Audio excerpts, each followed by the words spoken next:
Dear viewers, welcome back to channel Alps academy Kucha Chelan Daryaganj.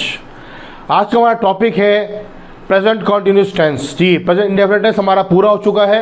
अब हमें start करना है present continuous tense. Tense number 1 का second part present continuous tense, tense number 2 भी इसे कहा जाता है। ठीक है, सबसे पहले हमें यह सीखना है कि इसकी पहचान क्या है। देखिए, टेंसेस जो कि वाकई में स्टूडेंट्स को टेंस कर देते हैं, ये बहुत ही इजी चैप्टर है। हमारा मकसद आपको सिखाना है, तो जो भी आपको पढ़ाएं समझाएं अच्छी तरीके से उसको समझिएगा और सीखने की नीयत से ही हमारे वीडियो को वॉच करिएगा। सीखने की नीयत से, हमारा मकसद सिखाना है। Look at board now. Present continuous tense. Present continuous tense क्या होता है? देखिए, प्रेजेंट कॉन्टिन्यूस टेंस की सिंपल सी पहचान है कि रहा है, रही है, रहे हैं। किसी भी सेंटेंस के लास्ट में अगर ये मीनिंग आता है तो वो हमारा प्रेजेंट कॉन्टिन्यूस टेंस कहलाता है। शर्त यह है कि उसके साथ टाइम की कोई बाउंडेशन ना हो। जैसे कि 2 घंटे से कर रहे हैं तो वो अलग हो जाएगा, प्रेजेंट परफेक्ट कॉन्टिन्यूस टेंस हो जाएगा। प्रेजेंट कॉन्टिन्यूस टेंस जब हम इसका तर्जुमा हिंदी या उर्दू में करते हैं तो आखिर में रहा है, रही है, रहे हैं आता है। ये हो गई हमारी हिंदी और उर्दू की पहचान। हम समझ जाएंगे ये प्रेजेंट कॉन्टिन्यूस टेंस है। इसका पॉइंट दूसरा क्या है? इसमें helping verbs is, am, are आते हैं और वर्ब की फर्स्ट फॉर्म पर आईएनजी आता है। जी, आईएनजी, इंग। ये जो आईएनजी है इसका मतलब एक तरीके से रहा है, रहा।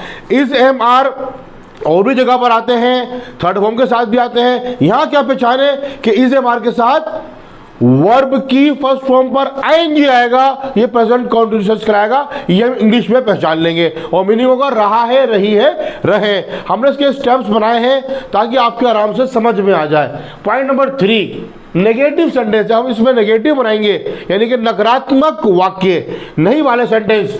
तो इसमें is not, am not, are not आते हैं। जी, आर नॉट नहीं, are not, is not, am not, are not negative के लिए। जी, नेगेटिव के लिए सबके एग्जाम्पल्स हम आपको स्टेप बाय स्टेप समझाएंगे। नंबर 4 पॉइंट, मैंने पहले भी आपको बताया था, प्रेजेंट इंडेफिनिट टेंस के अंदर सेम लिखा है इंट्रोगेटिव सेंटेंस, यानी कि प्रश्नवाचक वाक्य, सवालिया जुमले बनाने के लिए हेल्पिंग वर्ब को पहले ले आते हैं। ये पूरी क्लिप मैं आपको बता चुका हूं कि इंट्रोगेटिव सेंटेंस कितनी तरह के होते हैं। फिर आपको बताता हूं 2 तरह के होते हैं। एक का आंसर या तो यस में आता है और नो में आता है, और एक के आंसर में यस नो नहीं होता, उसमें एक्सप्लेन करना होता है कुछ। वो WH फैमिली से स्टार्ट होते हैं और यस या नो वाले हेल्पिंग वर्ब से स्टार्ट होते हैं। आगे पढ़ाएंगे आपको। तो हेल्पिंग वर्ब को पहले ले आते हैं। और अगर सेंटेंस WH फैमिली, इसकी पूरी क्लिप आपको बता चुका हूं मैं, व्हाट, वेयर, व्हाई, व्हेन, सब कुछ WH फैमिली के वर्ड से शुरू हो तो हेल्पिंग वर्ब को WH फैमिली के फौरन बाद लाते हैं। और कहीं कहीं WH फैमिली के बाद ऑब्जेक्ट आता है, फिर हेल्पिंग आता है। ये पॉइंट लिखा है यहाँ पे, इसको आगे समझाएंगे। नंबर 5, हु के साथ इज का इस्तेमाल करते हैं और नेगेटिव में इज नॉट आता है। जो पॉइंट ही शी के साथ लगता है रूल, वो हमारा हु के साथ भी लगता है। अब हम पढ़ेंगे सेंटेंसेस के बारे में कि सेंटेंस बनाते कैसे हैं, जो मेन चीज है। देखिए, नंबर 1 पॉइंट आपके समझ में आ गया, रहा है, रही है, रहे, ये इसकी पहचान है। नंबर 2 पॉइंट, आज हमारा ये चैप्टर है, इसमें चलेगा। नंबर 2 पॉइंट कि सेंटेंस हम बनाएंगे कैसे बनाएंगे, कि 3 हेल्पिंग वर्ब है। There are 3 helping verbs. को आपसे पूछे कि how many helping verbs are in present continuous tense, तो आंसर क्या होगा? Yes, there are 3 helping verbs in present continuous tense, is, am and are. Am का इस्तेमाल आई के साथ होगा, सिर्फ आई के साथ एम आएगा, एम और कहीं नहीं आएगा। एम का मतलब हूं। ही, शी, इट सिंगल नाउन के साथ इज आएगा, इसका मीनिंग है, सिंगल में इज आएगा।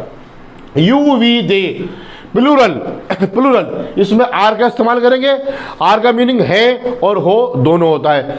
एक चीज ध्यान रखिएगा, इज हमारा आएगा तो आपके फर्स्ट नंबर आए जाएगा। फिर बता रहा हूं मैं आपको, देखिए ये पैटर्न है इसका। पहले सब्जेक्ट, सब्जेक्ट के बाद क्या लगाएंगे हम? Helping verb. उसके बाद वर्ब की फर्स्ट फॉर्म पर आएंगे लाएंगे, फिर ऑब्जेक्ट। ये हमारा फॉर्मूला है सेंटेंस का, सेंटेंस बनाने का। अब सेंटेंस देखते हैं। मैंने हिंदी में लिखा कि मैं अंग्रेजी पढ़ा रहा हूं। देखिए, मैं अंग्रेजी पढ़ा रहा हूं, हमें हिंदी पे नहीं जाना, हमें इंग्लिश के हिसाब से बनाना है। पहले सब्जेक्ट, काम करने वाला, यानी कि आई। ठीक है, और आई के साथ क्या लगेगा? यस, हेल्पिंग वर्ब लगेगा। आई के साथ हेल्पिंग वर्ब और उसके बाद वर्ब आएगा और वर्ब की फर्स्ट फॉर्म पर आईएनजी आएगा। काम कौन सा हो रहा है? पढ़ाना। तो क्या लगा इसमें? Yes, teach. टीच में एनजी लगाया, टीचिंग। क्या पढ़ा रहा है? इंग्लिश।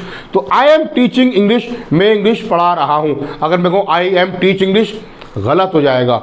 आई एम के साथ एम जब आएगा वो की फर्स्ट फॉर्म आएगी तो एनजी आएगा, तभी रहा का मीनिंग होगा। आगे देखिए, आई एम रीडिंग न्यूज़पेपर, मैं अखबार पढ़ रहा हूं।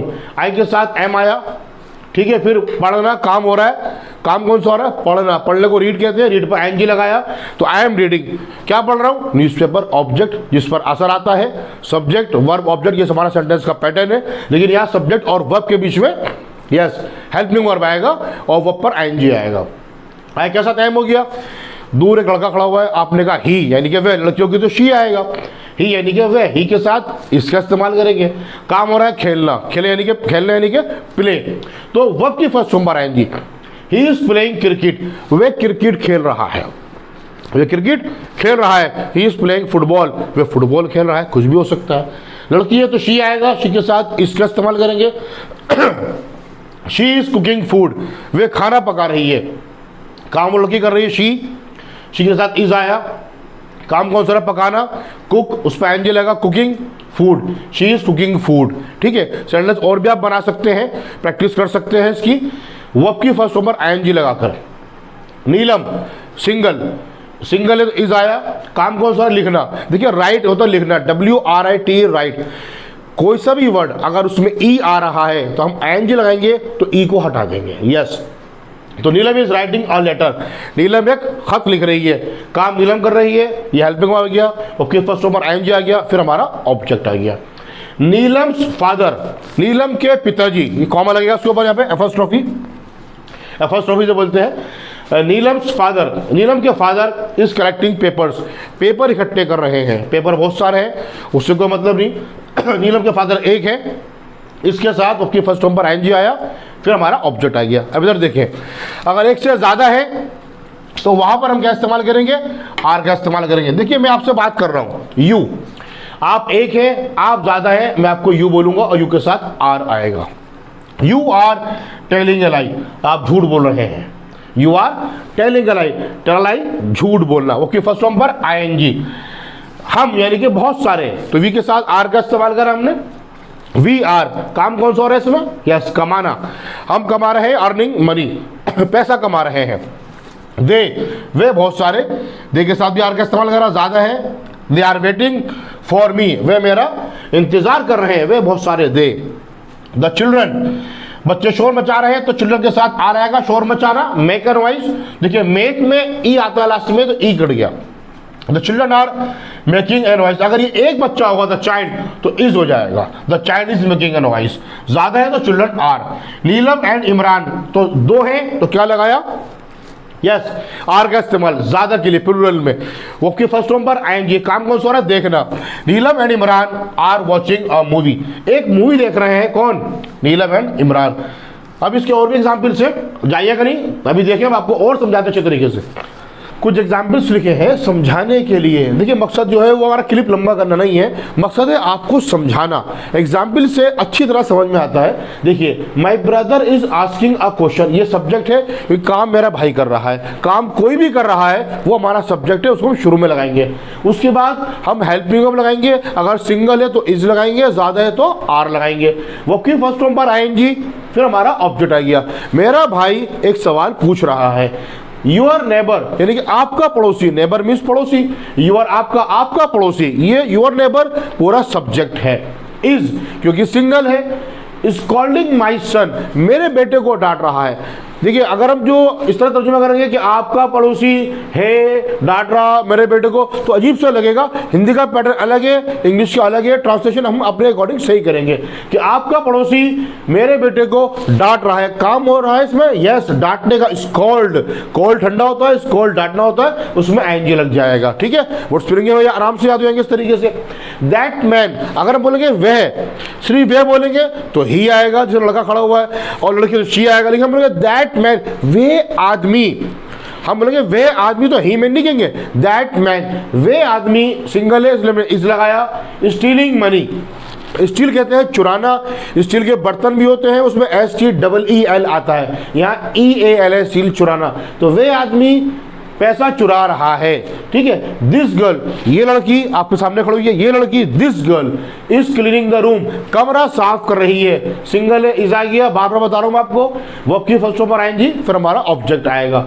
इट इज रेनिंग आउटसाइड, देखिए बारिश हो रही है, बारिश होना, RAIN रेन, ये बारिश को भी कहते हैं और बारिश होने को भी कहते हैं। यहाँ हमने बारिश होने लिखा है, सब्जेक्ट काम करने वाला हमें नहीं मालूम, तो क्या लगाएंगे, इट आ जाएगा। इट इज रेनिंग आउटसाइड, बारिश हो रही है बाहर, बाहर बारिश हो रही है। इट इज ड्रिजलिंग, ड्रिजल जो वर्ड है वो हल्की हल्की बूंदाबांदी होती है, उसे ड्रिजल बोलते हैं। DRIZZLE, तो ई कट जाएगा, ING लगेगा, बूंदाबांदी हो रही है, बूंदाबांदी हो रही है। कभी ऐसा भी होता है जैसे आपके सामने कुत्ता है, आपने कहा ये भौंक रहा है, तो हम कह सकते हैं इट इज बार्किंग, ये भौंक रहा है। The child is feeling biting cold, बच्चा सिंगल है, चाइल्ड इज लगाया, महसूस करना, फील, बच्चा महसूस कर रहा है, क्या महसूस कर रहा है, बाइटिंग कोल्ड, कड़कड़ाती ठंड महसूस कर रहा है। लेकिन हम बोलते क्या है इसको, यस, बच्चे को ठंड लग रही है। The child is feeling cold, अब वो लगना, कोई चीज तो नहीं लगना मार दिया, अब क्या है, फील कर रहा है, महसूस कर रहा है, तो फील आएगा। बच्चे को ठंड लग रही है जबरदस्त, यानी कि एक ऐसी ठंड लग रही है जैसे दांत बज रहे हैं, बाइटिंग कोल्ड, कल वाली ठंड लग रही है बच्चे को। द डॉग इज बार्किंग, कुत्ता भौंक रहा है, डॉग एक है, इज आएगा, डॉग ज्यादा होंगे तो आर आ जाएगा। ऑन स्ट्रेंजर्स, अजनबियों पर कुत्ता भौंक रहा है। देखिए माई ब्रदर्स, मैंने यहाँ पर यही सेम एग्जाम्पल लिखे ताकि समझ में आ जाए प्लूरल के अंदर कुछ। माई ब्रदर्स, अब ऐसा लग गया ज्यादा है तो आर आ गया। माई ब्रदर्स आर आस्किंग क्वेश्चंस, ज्यादा क्वेश्चन, मेरे भाई सवालात पूछ रहे हैं, मेरे भाई, बहुत सारे भाई हैं, 2 3 4 जो भी हो सकते हैं। योर नेबर्स, आपके पड़ोसी, ज्यादा पड़ोसी है, आर स्कॉल्डिंग माई सन, आपके पड़ोसी ज्यादा है, नेबर्स, तो आ रहेगा, मेरे बेटे को डांट रहे हैं। देखिए यहां पर क्या, दैट मैन, वे आदमी, अगर वे ज्यादा होंगे तो दे आता है, लेकिन अगर वे के साथ आपको बताना है कि वे आदमी, वे लड़कियां, वे धोबी, जो भी को बताना है तो आप दोस्त करके बताएंगे, ठीक है। तो दोस्त मैन, MEN मैन, ज्यादा आदमी, दोस्त मैन, अब आ रहेगा स्टीलिंग मनी, वे आदमी, बहुत सारे आदमी पैसे चुरा रहे हैं। दीज गर्ल्स, ये लड़कियां, दिस गर्ल, ये लड़की, एक सिंगल इज आएगा। दीज गर्ल्स, ये लड़कियां बहुत सारी, तो आ रहेगा क्लीनिंग द रूम, ये लड़कियां कमरा साफ कर रही हैं। ज्यादा है तो आर आ गया, वर्ब की फर्स्ट नंबर ING आ गया, और फिर आखिर में ऑब्जेक्ट आ जाएगा। सेंटेंस आगे और भी आप बढ़ा सकते हैं, these girls are cleaning the room with their friends, अपने दोस्तों के साथ, THEIR their, with their friends. Sentence आगे और भी लंबा हो सकता है, अभी आपको सिखाना है कि सेंटेंस शॉर्ट करके ताकि आपको समझ में आ जाए। द चिल्ड्रन, बच्चे बहुत सारे, आर आ गया, देखिए the children are feeling biting cold, बच्चों को कड़कड़ाती ठंड लग रही है, यस लग रही है। द बॉय, ज्यादा है, आर आएगा, प्लेइंग, लड़के खेल रहे हैं, इन स्कॉचिंग सन, मैंने वो लिखा है स्कॉचिंग सन, ये वर्ड मैंने इसलिए यूज करे ताकि आपको याद हो जाए। धूप ऐसी होती है जबरदस्त, तपती भी धूप, उसे हम बोलते हैं स्कॉचिंग सन, पेड़ भी नहीं रखे जा रहे हैं। तो बच्चे, सॉरी लड़के खेल रहे हैं, किसमें, यस तपती धूप में खेल रहे हैं। कुछ यहाँ पर सेंटेंस लिखे हैं समझाने के लिए, ये एक्चुअली जो मीनिंग है, जैसे कि लेटा हुआ, बैठा हुआ, खड़ा हुआ, ये प्रेजेंट कॉन्टिन्यूस में ही आता है जी। जैसे वर्ड हमारा LIE, लाई, पढ़ रहना, लेटना, झूठ बोलना, तीनों उसके मीनिंग होते हैं लाई को। जब ऐसे वर्ड में जिसमें I और E आता है, हम ING लगाते हैं तो Y करके लगाते हैं और IE को काट देते हैं। देखिए ही इज लाइंग, वे लेटा हुआ है, वे लेट रहा है, वे लेटा हुआ है, वे लेट रहा है, सेम इसका यही मीनिंग होगा। मोहन इज डाइंग, मोहन मर रहा है, मोहन मरा हुआ है एक तरीके से, तो मर गया तो डेड हो जाएगा, मोहन मर रहा है तो इज डाइंग, तो वाई लगेगा, फिर ING आएगा। शालू इज सफरिंग फ्रॉम फीवर, अब ये सेंटेंस आप देखिए, सफर का जो असली मीनिंग है वो है गुजरना, यानी कि शालू गुजर रही है बुखार से, हम क्या कहते हैं, शालू को बुखार हो रहा है जी, शालू को बुखार हो रहा है, ये आएगा सफरिंग फ्रॉम फीवर। इस वक्त के सेंटेंस से आगे बताएंगे इंशाल्लाह आपको। The cats are sitting under the table, अब बिल्लियां बैठ रही है और बिल्लियां बैठी हुई है, सेम मीनिंग है, अंडर द टेबल, टेबल के नीचे। The girls are standing near the gate, लड़कियां खड़ी हुई हैं, लड़कियां खड़ी हो रही हैं गेट के पास। बैठी हुई हैं, खड़ी हुई हैं, बैठ रही हैं, खड़ी हो रही हैं, ये सेम मीनिंग इसी में आएगा, इसी में इसका मीनिंग आएगा। आई थिंक आपके समझ में आ गया होगा ये आपके सामने लिखे हुए पॉइंट, इसकी आप प्रैक्टिस करें। आपसे बहुत जल्दी मुलाकात होगी नेक्स्ट क्लिप के अंदर इसके अगले पॉइंट के साथ। Thanks for watching.